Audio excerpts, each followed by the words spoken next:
Suka nulis? Ingin jadi jurnalis? Udah tahu belum? Para pahlawan nasional yang juga jurnalis sekaligus penulis.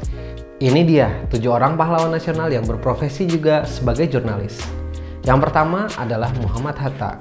Muhammad Hatta mulai menulis di koran-koran yang ada di Jakarta dan juga majalah yang ada di Medan sejak ia ditangkap dan diasingkan oleh Belanda di tahun 1934. Kemudian yang kedua, Bapak Pendidikan kita, Ki Hajar Dewantara, pada 1913 mendirikan Indonesia Press Bureau, kantor berita Indonesia, dan membuat tulisan Seandainya Aku Seorang Belanda yang dimuat dalam surat kabar The Express.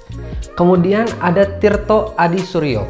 Tirto mendirikan Medan Priayi yang dikenal sebagai surat kabar nasional pertama karena menggunakan bahasa Melayu, dan seluruh pekerja mulai dari pengasuhnya, percetakan, penerbitan, sampai wartawan semuanya adalah pribumi Indonesia asli. Yang keempat adalah Tan Malaka.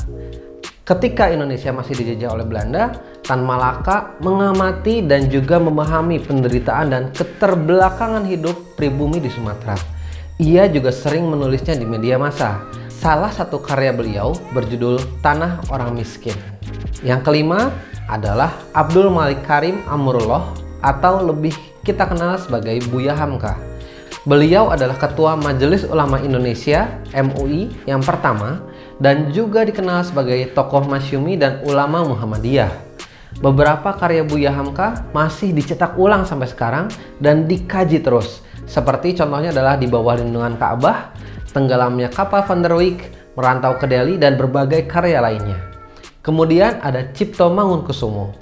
Pada 1913, Cipto bersama kedua rekannya diasingkan pemerintah kolonial Belanda ke Belanda akibat tulisan dan aktivitas politik mereka. Mereka baru bisa kembali ke tanah air pada 1917. Dan yang terakhir adalah sosok perempuan yang baru saja diberi gelar pahlawan nasional.